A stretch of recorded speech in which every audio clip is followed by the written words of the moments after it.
Room 716, the one place I honestly thought was hell on earth. For those who don't know what Room 716 was, well, it was a Nazi torture room. There have been rumours of screams being heard by Jewish prisoners from the room. I had never checked out the place before. That was until now. I had always been fascinated by historical items, people, and places. I bought the ticket to fly to Germany and to find this room 716. I eventually found an underground bunker which was the supposed room 716. Upon entering the room there wasn't much: a bed, some books, and a rotted plank of wood.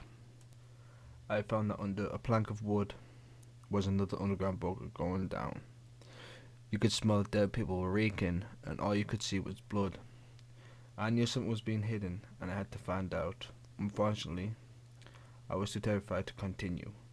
I never turned to room 716, and nor do I plan to.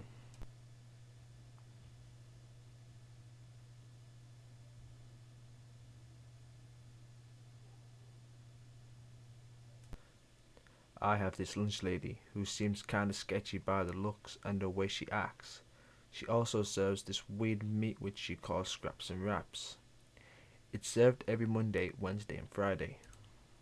Many have tried this meal and gotten sick after eating it. The lunch lady always says, "If it's alive, you won't die," after giving off a slightly demonic laugh, and serving the meat in a wrapped tortilla, one time after hearing the motto and trying to understand what it means.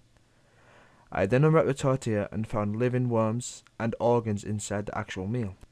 I confronted the lunch lady and she said to come into the back if I wanted something else. I was hesitant, but did eventually go, and I was scared by what I saw. It was like a torture scene, with blood and metal tools and stuff, but there were two large ovens. One cooks scraps and wraps, me and the other. To bake the tortilla, the lunch lady looked at me and said, "Now you aren't leaving here, you're going to be next week's meat." She pulled out a butcher's cleaver and swung at me. Thankfully, she wasn't that good at aiming and she was slow.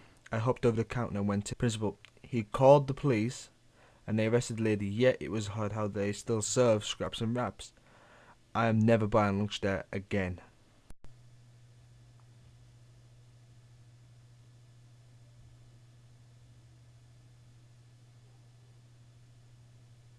I remember my mum had given me a doll to me as a child. The doll had two red buttons for eyes, black shoes and blue suspenders. I had gotten the doll as a child. Over time the doll had lost its arm, one of the red buttons, and one shoe. My grandmother, who was Korean and believes in possession, said the doll was possessed. The doll hadn't seemed any different until it turned its head, in a very quick manner. It also began moving in different places around the house. After a few weeks the doll had spoke. "You belong to Satan, child." I asked my grandma, she said to never go near that doll, yet I couldn't stay away from it. It was always following me around. I remember one night when the doll said, "Kill your grandmother." I felt as if it was under some sort of possession. I grabbed my knife from the kitchen and stabbed my grandmother to death. The possession was over.